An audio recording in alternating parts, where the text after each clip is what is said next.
everyone. I hope all of you are doing amazing, guys. A very warm welcome to this session. I'm Ankana, your social science master teacher at Vedantu, and how are you guys doing? How are you people? I hope all of you are just staying home and staying safe. I think these are the standard things that I can ask you these days. I cannot ask how your day was, how your weekend was, because it's pretty much the same for all of us, isn't it? Okay, I think that's enough with my cribbing about COVID, because that's been a constant thing, and I think now people are getting fed up of me, and so am I with myself. So let's move on and talk about something else. In general, I would love to know how your weekend was. What new stuff did you do? How was it unusual, or how are you trying to motivate yourself? Please drop down your comments in the comment section. I would love to know what new things you're doing to keep yourself motivated, because I'm actually seeking for some advices, and maybe my bachos can help me. Yeah. Okay, guys. So let's get started with this session. A very warm welcome to the second session of the First War of Independence 1857. I hope you have watched the first session, because if you have not, you have missed on a lot of information, and also a lot of things that we are going to talk today may not make sense to you. So what are you supposed to do? Pause this video right here, go back to session 1, finish it, and then come back and continue with this. Okay, for the people who have already watched it, let's get started. So as you remember, in the previous session we discussed about the political and the socio-religious causes of how Britishers were kind of putting people on the edge in India, and why did this revolution really get ignited. What were the certain things that were happening, like how there were a lot of events that kept on happening on a daily basis, but they were very isolated. And also initially when the Britishers came in 1599, the idea of them to be in the country was not to actually capture or colonize, but to just trade. But by staying here, they eventually realized that how they could become the rulers as well, and that's how they started expanding. And those were the political reasons, causes which led to dissatisfaction and annoyance among people. And there were a lot of interference that started from their end in terms of religious practices of Indians also. Not just that, in terms of social reforms that they were trying to bring, which was good for the society in a way, but the emotions of the people were not taken care of, as a result of which it did not result in the favor of the Britishers, instead ignited and unified the people against them. Today we are going to talk about the economic causes and the military causes which further led to the dissatisfaction of the people and in different segments of the society. And also we are going to discuss about the chronology of the events, guys. How did the things happen one by one? And we will see how is this going to help us once we move there. Let's start with the economic causes. So what happened was, like, the intrusion in terms of political, social and religious matter was already there. Now that was in generally kind of setting people off, putting people off in those terms. But it did not stop them. As you know, the major chunk of our country relies on agricultural production. It was the same at that time also, in fact more than what we have right now. But what Britishers had done was they had made India their backyard production site, you can say.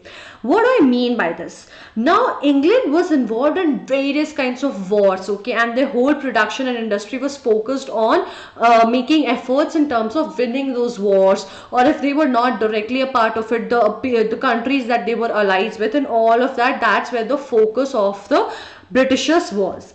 As a result of this, they used India for their production interest. Okay, they made India their economic colony, and this is where they started making interests. Like their industrial, they started fulfilling their industrial needs. Okay, this would have been fine if they would have not really deprived us in terms of economy or compensated us well, which was not happening at all. Now the raw materials like silk and cotton were being exported. As I told you, we were the backyard, okay, we were fulfilling the needs of England one by one. So they started importing these very common, very expensive, you could say, raw materials, very important raw materials at a very cheaper rate to England. Not just that, anything that we were exporting to England, in terms of arts, crafts, whatever we had earlier, were imposed with very, very high amount of custom duties and tax, as a result of which exportation became a pain for us. And on the contrary, the people who were importing from England, okay, the goods that were being imported from England were made tax free, they were made duty free. And now the people of India, it was very difficult for the artists, okay, or the people over here, the Indian handmade goods, to compete with the machine made goods that were coming from Britain, which was cheaper already because it was machine made. On top of that, they were ready made goods which were not having any taxation on it, so naturally the amount was cheaper. Now as a result of this, the artisans, they were deprived of their income. Now the agriculture surplus was being deprived by the Britishers, and this led to the raise of prices of the raw materials in the country itself. Now where it was produced, because all of it was being exported at a very cheaper rate, it became expensive for the people of India itself. Not just that, exportation. Now see, like the Britishers were very fond of the handmade, handcrafted stuff, okay, especially like when the people used to come here, their wives, the women were very, very attracted, and they would pay any amount of money for it. And that's why when the goods used to get exported to England, it used to be of such fine quality and so beautifully crafted or designed that people used to be a fan of it. But in order to curb that and to cut off the hands and legs of Indians, it was imposed with high amounts of tax and duties. Now all of this together ruined the Indian industries. Already we had nothing here, we were not able to export. Things that were being imported from England were at a very dirt cheap rate, which gave a very, very tough competition to the people who were already here and trying to set their market in the Indian society. As a result of this, as I told you, the Indian industrialists got completely ruined. But it did not stop there, okay. There was something called drain of wealth. Now what do we mean by that? Drain means to sort of wash out. Now what was being washed out? The wealth of India was being washed out. Now what do we mean by this? There was a solid transfer of wealth happening from one country to the other. What was the flow of the cash? It was definitely not from England to India. Instead, it was from India to England, which means the amount of resources, money, economy that we had here was now being drained, was now being washed out to England. They were profiting from all of that we had here. Guys, before Battle of Plassey, if you remember, I had mentioned that after Battle of Plassey, they won. That was the very first thing that kind of empowered the Britishers, and they also stopped paying the taxes and the custom duties after that on trading, and it just kept on getting worse and worse from there because they started their expansion after that. But before that, what they used to do was they used to bring a lot of gold to buy the raw products. But after they won this, they stopped doing this. Okay, they instead started plundering and looting the Indian resources. And how did they start doing it? Not that they would straight away pick it up and take it to England, but it was in different ways. After they actually got the conquest over Bengal, they started buying these raw materials from the surplus revenues of Bengal, and all the profit that they used to get from the duty-free Indian trade from Bengal. And this all happened after 1757, the Battle of Plassey that they won. And now they also started transferring the wealth, the money from India to England, which means Indian stuff would go to England, but India would receive no proportionate economic wealth instead of this. As a result of which, the wealth only kept on going, nothing was coming back. And this drain includes not just in terms of trades, there were so many things. It was in terms of the salaries, the incomes, the saving of Englishmen, military goods, office establishment, interests on debts, etc. Like the kind of salaries that Indians used to get was way less than what Britishers used to get. But where did all this money used to come from? It used to come from the taxpayers of the country, which we will see in further that what scenario was there. Before this, we need to understand what was the condition of the cottage industries and handicrafts. As I told you, the people who were working by hands were now giving a tough competition by the ready-made the goods made by machine, which was being imported from England. So people couldn't keep up with that. Okay, so and not just that, heavy duties, heavy taxes were being imposed on Indian silk and cotton textiles, especially in Britain. So it was very difficult for us to export. Now already we're not able to export. Whatever is coming in is very cheap, as a result of which we're just losing money. We're not gaining anything as such. And by mid of 19th century, as a result of all of this heavy taxation, duties, export, and everything, customs, the industry, the cotton and the silk trade almost ceased to exist. Okay, it almost ceased, as a result of which the people, the artisans, the handicraftsmen, okay, the craftsmen, they became very miserable. Their condition became very miserable. And it was not just abroad. It's not just that it was only happening in England and maybe in India it was fine.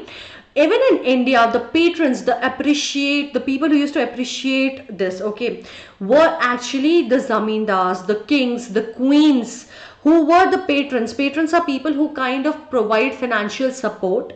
These were the people who would buy these things handmade. They would appreciate it. They would pay the right price for it. Now, when these people, after the political expansion, were being removed from their power, so even they were not there to provide that kind of assistance to the people. As a result of this, the artisans and the craftsmen were devastated and were at the verge of an economical breakdown. In fact, they went through the breakdown. But this did not stop here. This was not just with the artisans or the small you can say small scale cottage industries. It was even happening with the peasants. Now, what problem were the peasants facing? Okay, so there were new policies coming up as they were expanding, as the Britishers were expanding. They were coming with new land policies. They were coming with new revenue policies, new taxations, new duties, and all of the burden of this entire thing was put on the shoulders of the peasants, the poor farmers. They already had nothing. Okay, a lot of them did not even own their own piece of land. They used to rent it out. Now, on top of that, they had to pay these taxes, and there were bad crops, bad harvests, everything. Despite of everything, they were having a burden of all of this. And if they were not paying those debts, their land or the products were being stolen from them, were being snatched from them, as a result of which they either ended up being in a lot of debt, in a lot of money that they had to borrow in order to clear these taxes off, or they ultimately had to sell their land off, and would leave them in a very bad shape financially, especially. And not just that, now the people, okay, now the old zamindars, the traditional zamindars who had been there for generations and generations, were now not being, and we will see that it was because of this one act that came, but ultimately these guys were also losing lands. The landowners now were the new merchants, okay, the new people of the Britishers, who were basically the supporters of the Britishers, who had replaced the old zamindars. Now these people had zero emotions, zero consideration towards the people who were working on it, towards the peasants, towards the tenants who were working on these lands. Okay, they only had one motive: if you do not pay the rent, if you do not pay the tax, you're just going to be evicted, you're just going to be thrown out of the place.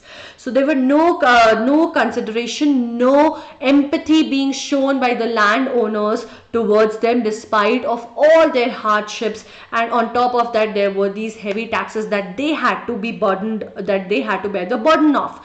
But it was not just that, guys. I mean, see, usually when we pay tax, what's the idea of paying tax? Tax is actually the public money which is collected by the government in order to use it for their welfare. But where was this money going? It was not being used for the welfare of the Indian people. It was being used to pay to those Britishers. It was being used to suffice the needs of the British government. It was not being used for the welfare of the people, and that was creating even more and more dissatisfaction, because it's my money, and in the larger picture, it's not even being used for the development of my own country. Then why the hell am I paying this money? That was the dissatisfaction that the people had. Now, apart from this, there was this growing unemployment. Okay, people were already losing their jobs. On top of that, there were no options of having more spaces there where they could kind of switch their jobs from. And why was this happening?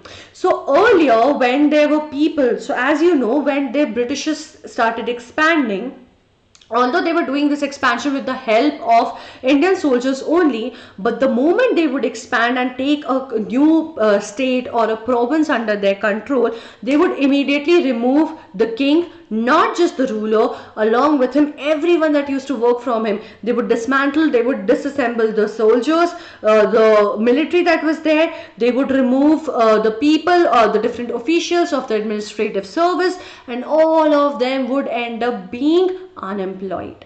Now, not just that, now the traditional rulers, you might have heard earlier that okay, during Aurangzeb there was Tansen, then during this person there was Tenali Raman. There were so many smart people, that with Akbar we had Birbal. So there were so many people who were basically taken care of, the scholars, the preachers, the people of art, artists, musicians, dancers. They were appreciated by the traditional rulers.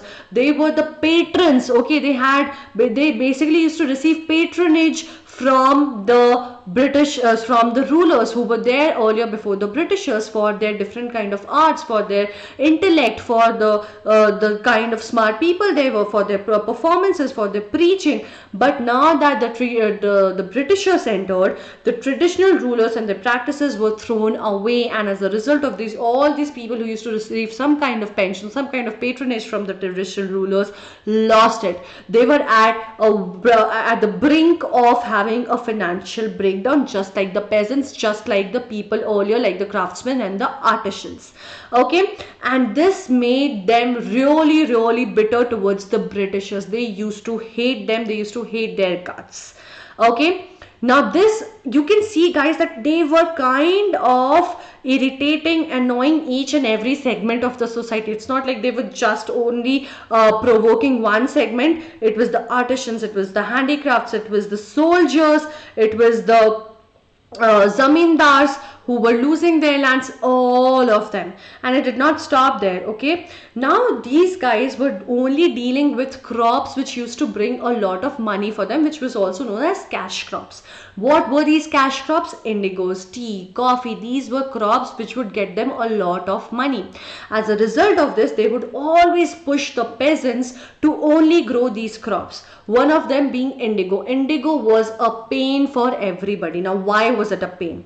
Now, once you grow indigo on land, the land becomes barren, unproductive for another 3 to 4 years. Okay, which means that if I grow as a peasant indigo on my land right now, I won't be able to grow anything for next 3 to 4 years. Which means if I'm producing it and you're getting a lot of money for it, you should compensate me well. The Britishers used to get it grown by the peasants, but they did not used to compensate it properly. It was very profitable for them, but they did not used to give any amount even close to which was justified towards the peasants to them. On top of it, it's not just the monetary thing that was a problem. More on that was the condition in which these peasants had to be. They were ill-treated. They were forced to grow only indigo. And just in case if they did not agree to do that, their crops were destroyed, and as a punishment, their cattle were taken away. So the inhuman treatment that they were facing created a great, you can say, feeling of dissatisfaction, annoyance and resentment in the peasants against the Britishers. Now, along with all of this, it just kept on increasing the poverty among the people. People kept on getting poor and poor. Why? Because there was such economic depression. The economy kept on breaking down and on and on. And then the worst thing happened. The country got struck with famine. What is famine, guys? Famine, bacha, is basically scarcity of food. Okay, the food was not there for people. And why was this happening? It was happening in the second half of 19th century because of multiple reasons. It was drought, it was natural calamities, it was bad administration. All of this was involved. Okay, And due to all of this economic exploitation, decay of indigenous industries, drain of wealth, everything, people had no money. On top of that, they had no food and no money to buy the whatever food was available for them in the market. So because of this economic depression, people were in a very miserable state. And you can imagine amount of disappointment, hatred, and hard feelings that they had against the Britishers. Now, Britishers could have handled this scenario in a way better manner, but they did never do that. Why? Because they had zero empathy, zero sympathy with the people, and the people's interest was never their prime goal. They were never bothered for the betterment of the people, and that is another reason why they were so dissatisfied with them. Apart from that, what they did was, so as I was telling you, that people were losing lands. Why? Because something called Inam Commission was introduced in 1852. What was this? According to this, if you are a landowner, you have to produce the papers, the deeds, to prove that you are the landowner. Now, Indians have always been very careful with papers. Okay, it's not just today when we have been asked to show papers that we are missing it. We have always been like that. And not just that, people earlier were even not so educated. Also, a lot of lands were just being claimed by people that, okay, this is mine. There was no proper documentation for that. Or let's say the land would belong to the ancestors of the family, like of the people, of the zamindars. It could be their grandfather's land, and that's how it was coming to them, and they did not have proper documentation for all of that. Now, if they failed to show those documentations to those deeds, their estates, their properties were confiscated by the Britishers. That was being snatched away by the Britishers. And then on top of that, these lands were now put up for auction. Okay, now they would go for auctions, which was always taken by the highest bidder, who were mostly either the merchants or the new land owners, which were the Britishers or the people who used to work for the Britishers, who were very ruthless, who had zero emotions and were very inconsiderate. Why? Because now that they would buy these lands, the people who already were working on these lands, who were lending these lands on rent, had to suffer because of these new owners who would not bother about any of their hardships and were just concerned with the money and the tax that they were going to receive from this. All they had in their mind was the profit, which all of these factors led, all of this aristocracy led to the increment of poverty. Now, this was in terms of economic growth, or you would rather say you can say a pause that came in the growth of the economic status of the country, which was very painful for the people, which was very disappointing for the people, which triggered the anger among the people. But it was not just that, it was further the military causes. Now, the military, okay, Indian army, the soldiers, the sepoys are basically the soldiers who work under the army, the Indian soldiers who used to work under Britishers. Okay, they are known as sepoys. Sepoys were the people who were actually helping the Britishers in doing all of this expansion that they were doing across the nation, in the order of getting, you can say, control over particular land. It was not just the British soldiers, but these people were not getting even a minimal amount of respect that they received. They deserved, leave alone the money. They were very poorly paid. Okay, they were not given good amount of money for all the services that they were being drained out for. Not just that, they were ill-fed, they were very badly treated. The amount of services, the kind of services that were given to them, the houses, the food, everything was so bad. Okay, they were being so disrespected by the British, you could say the other British soldiers. They were ill-treated over there. Not just that, people in India are highly, you can say, we know that people are driven by great emotions, which is associated with their religion, which is associated with their caste, and that's how people are, especially in India. That matters a lot to them, as a result of which they would want to wear a symbol of their religion or caste.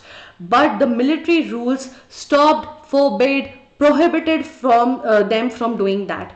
which created a great deal of dissatisfaction among the soldiers. They were not allowed to wear turbans, beard, or some sort of tabis, or you can say a symbol of their religion. Nothing was allowed on their body. Now this made them really uneasy. They felt that the Britishers were disregarding their religious emotions and sentiments. All of this led to a great deal of dissatisfaction among the soldiers, who were actually helping the Britishers in strengthening their presence and expanding this presence in the country. But it did not stop there. Now these smart people came up with this General Service Enlistment Act. Now what was this act? Earlier, the people who were working in this army only placed across the different parts of the country. Now this new act, according to which if there is a call of duty, people would have to travel overseas as well, which means because they were having wars with different countries, which we will see ahead. As a result of this, the soldiers were deployed in different countries also. Now, why was this a problem? This problem was especially for the Brahmin caste, the Brahmin segment of the society, because it was a taboo. It was a belief that they had that the people should not be crossing the seas.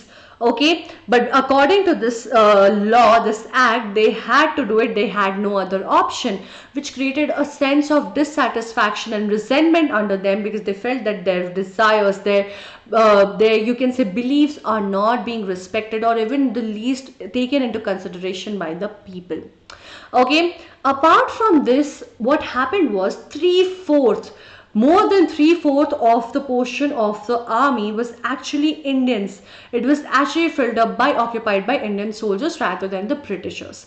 Now already unemployment was a huge deal of problem for people. Now Lord Dalhousie, the smart man, came up with this new solution, not solution, actually a new you can say change, that he was going to remove the Indian soldiers and going to fill in more and more British soldiers into the army. Now as a result of this, people already were unemployed. They were now going to lose their job even more, especially from the army, because a lot of people were a part of the British army. Now this gave a sense of irritation or disappointment to that level to the soldiers who were serving the Britishers, that they in fact made their mind to pick up arms against them, against the Britishers. See, they were already preparing themselves for that. But soldiers somewhere have this code of duty, that they do not immediately go against their employer. But because of these things that the Britishers were doing, it pushed them to the level where they were convinced that they are going to do this. It made it very easy for them to pick the arms. But something else added on to this, guys. Okay, as you know, we have discussed this earlier also, that all the great titles or the higher titles or the positions were being reserved for the Britishers. Now it's not just that. Even the people who were already at a higher title in the administrative services while they were with the earlier rulers, once the Britishers started expanding, they would remove even them. The highest that any Indian sepoy could go towards the level of Subedar. All these high positions were left for the people who were Britishers. Now that really made the the Indian soldiers felt very disrespected. They felt that their work, their contribution was not honored. And that was very saddening for them. Now that was, maybe they would have dealt with it, but it was not just one thing. There were multiple factors striking them. The opportunities, their future in army was very uncertain. It was very bleak. It was very weak. They had no scope. Like say if you want to go ahead, and you might have heard a lot of people saying this, that hey, my scope in this job, in this profile is not a lot, which means my future is not very sustainable in this. And similarly, their future was not sustainable in the army, because they knew that they wouldn't be promoted after a certain period of time. Okay, it was not just that. They were even receiving very less amount of money, very less amount of wages, which we will see ahead, which was very less compared to the British soldiers. On top of that, they were not there. The religious sentiments were being not considered. The Brahmins were being pushed to go to abroad, and all of this. Okay, all of this, their ill treatment from the British side made them very, very sad. On top of that, now they were being deprived of their allowances. See, earlier when the people were working with their army, was it, be it with the ruler that were there earlier with the Britishers, so when immediately the Britishers came to India and had not really started expanding, so they would work where their home was, okay, they would still stay in their native land. But as the Britishers started to expand, they had to travel along with Britishers, which means a person of UP was going to Madras, Madras was going to Maharashtra, Maharashtra was going to Gujarat, Gujarat was going to Delhi, Delhi was coming to, let's say, Odisha. So everyone was traveling from one place to the another in order to achieve the expansion, which was again all of the interest was for Britishers. But somehow they still agreed for it. But at least instead of that, they should have received some allowances, which was cut off by the Britishers. The bata, okay, the additional bata, the additional allowances which they would get in order to be placed away from their hometown was being deprived of. They were being deprived of that. Not just that, see, people were away from home. They needed to stay connected to their families. But how would they stay connected to their families? At that time, the phones, mobile phones, telephones were not there so easily available. In fact, they were not there for that matter. The only way they could stay connected to their people was through letters. And earlier it was allowed for the sepoys to and the army men to write letters to their people for free. But under the Post Office Act of 1854, even that was stopped. It was withdrew. This privilege was being taken away from them of free postage, and now they had to pay the postal charges. So you can imagine how painful it was for them. Already they were being paid less. They were being sent away from home, and now they could have not even communicate with their people at home or at a free price. They had to pay a price which was going to be expensive for them. Not just that, the troops were distributed, you can say, were assigned, allotted in a very faulty way. It was very, very flawed. Now, what do we mean by this? Now, there were places like Delhi or Allahabad, which was very strategic in terms of its importance.